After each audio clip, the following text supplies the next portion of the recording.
Shalom, shalom. First and foremost, if I can start by saying, call on La Yahweh, Bahashim, Yahushai, Bahashim, Kakodash, which give all praise to the Heavenly Father, in the name of the Son, who were inly called God in Jesus Christ. I also give double honor to the elders and apostles of Great Millstone, who rule well, teach me his truth, as well as say shalom to the hopeful elect, or the I can push his word, truth, and sincerity. Our Lord wills be edifying lesson. Going to this 2 Corinthians 4th chapter, going to this gospel, man, right? And what is this gospel, man? The good news, man. Are the good news that so-called blessed Latino Native Americans, we're the Israelites, man, are the chosen people according to the scriptures, right? The Lord has set apart one nation, to be holy and separate from everyone else, man. All right, that chosen seed line of Abraham, Isaac, and Jacob, and those men are being gathered in these latter days, man. In the latter days, for Esau, Edom, the self-proclaimed white man, all right, for his kingdom falls, man. All right, so Ezra 6 and 9 tell you that Esau's in the world and Jacob's beginning with that followeth. All right, so ultimately, if you measure the time diligently, as scriptures say, you can clearly discern the times that we're living in, man. We're in a time where the wicked is about to be rid out the earth, and righteousness is about to be established, man. All right, and all those who don't and all those who can't receive it, rather they hear or forbear, all right, ultimately these things are going to come to pass, all right, because it's written. Scripture tell you, Isaiah the 55th chapter, that none of these things shall go void, man. All right, Lord, if it's written, man, it must come, all right. It's not a matter of if, but a matter of when. So this 2 Corinthians chapter 4, verse 3, it says, but if our gospel be hid, it is hid to them that are lost, right? Yeah, it could, because this word is going out, man. All right, this word is going out throughout the four corners of the earth.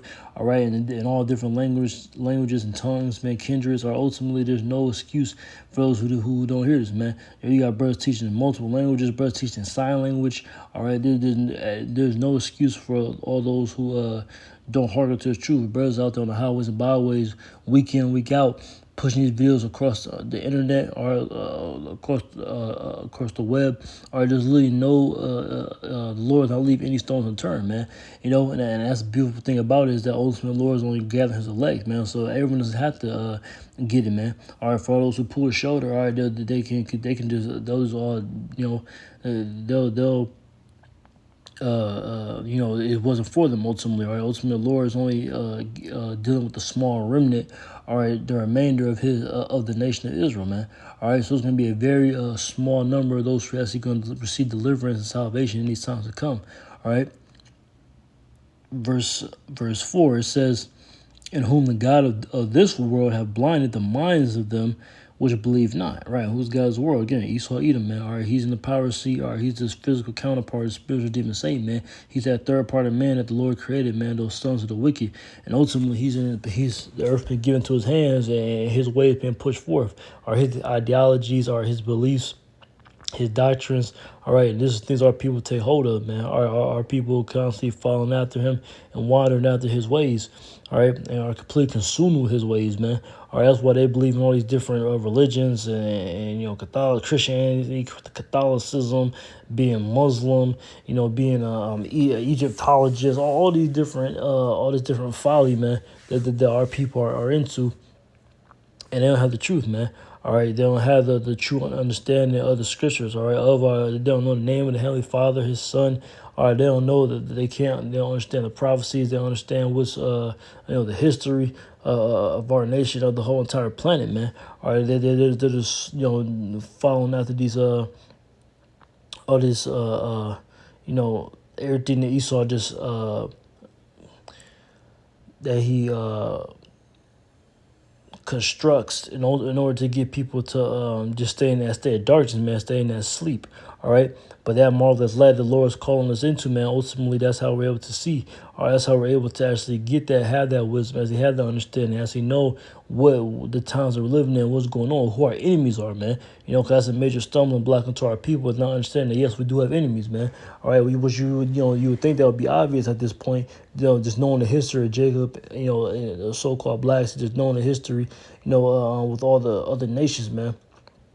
Who all came together to for the oppression of the nation of Israel, man. All right, you read that in Psalms 83rd chapter, man. It says they all came together to cut us off from being a nation, man. They made that covenant together.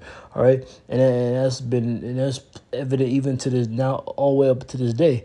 You know, our people are continuously in that state of slumber, man. Just continuously just ignorant and oftentimes willfully ignorant, man. Because you try to tell, some of our people, one of our people, a lot of these things, man, they'll just buck up against it. They'll try to condemn you. They don't want to hear it, man.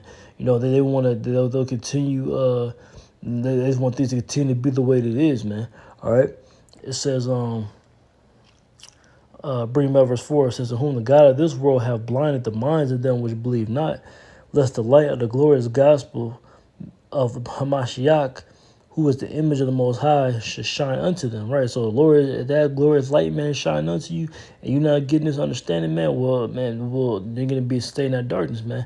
With Isaiah 60th chapter, man, it goes to that gross darkness to people. Or our people are completely they can't see, man. They don't have the eye salve. They have no idea. They don't have any sort of foresight. They can't see things are getting ready to come to pass. While though it may seem evident, to brothers who are in the know or who are in this truth, or who has been able to hearken, who have been given those eyes to see and those ears to hear, or to the vast majority of our people, these things are completely foreign to them. They have no understanding. All right. Verse 5, it says, "For we preach not ourselves, but Hamashiach Yahushai, the Lord, and ourselves your servants for Yahushai's sake." So, this isn't, a matter, this isn't of men. Scripture say that the tabernacle of the Most High is with men. All right, but there you have it. It's a tabernacle of the Most High. Ultimately, this is given from on high, man. All right, ultimately, the Lord is dealing and speaking his words through men on earth, man, starting first and foremost with the apostles and elders of Great Millstone, who we learned under, man. Who have been laboring for decades, man. Those men whose labors we entered into, as scriptures say. All right.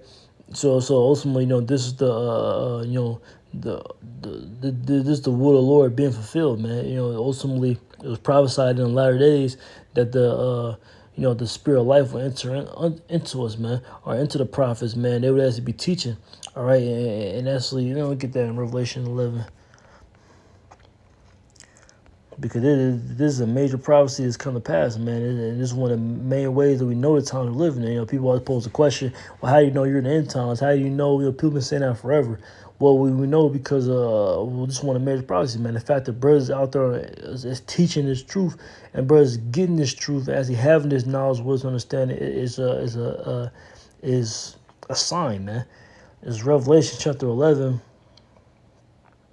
and verse 11. It says, "And after 3 days and a half," right, represent a 350-year period, it says, "The spirit of life from the Most High entered unto them, and they stood upon their feet, and great fear fell upon them which saw them." Right, and this is the John the Revelator having the vision, or on Isle of Patmos, or of these things, man. All these prophecies come to pass, and we're living these times now.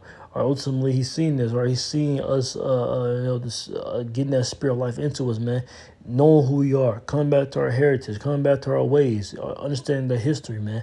Understand the present, current times that we're living in and what's to come, man. All right. It says they stood upon their feet, and great fear fell upon them which saw them. Right. That's why everyone else in fear, man.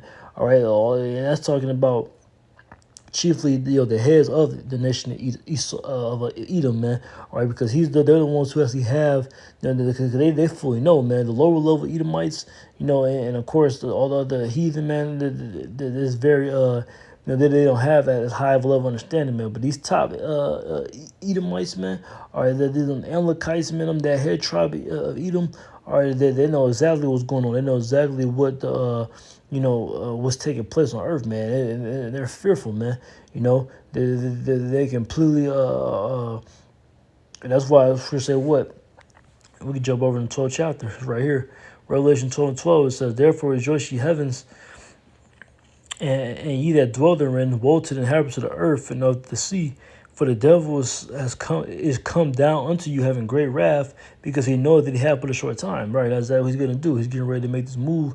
Because why? Because he's getting ready to come down with that great wrath, due to he knows he has a short time. He knows that ultimately the Lord is getting ready to, the Lord's men is being roused up. And when he thought he has a subjection, now everything's no longer going according to plan, man. Right when he thought he's about to fill his belly, about to fulfill his enterprise, man, the Lord is now intervening, man.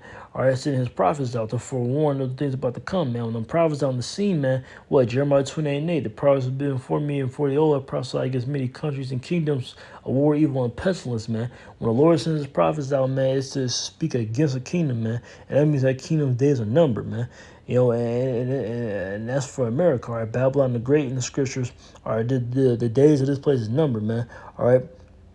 And ultimately, it's for the best. You know, the longer you're in this truth, the longer you labor, all right, you see how necessary this is. You see how necessary it is for the Lord to bring his judgment upon this place, all right? Everything is beyond saving, man. It's complete corrupted, defiled, polluted, all right? Everything is complete, just consumed with Satanism, man, just wickedness. All right, and that's why this place is gonna be destroyed, man. That's how the earth's gonna be cleansed. All right, by that fire, man, by that second death. All right, the first time the Lord cleansed the water, all right, during the time of Noah and the flood, and this time's gonna be by that fire, man. All right. So with that, man, prayer is edifying. Call La Yahweh by Hashem, Yahushai by Hashem Kakudash. Double honor to the elders and apostles of the great millstone. Shalom to the hopeful elect. Shalom.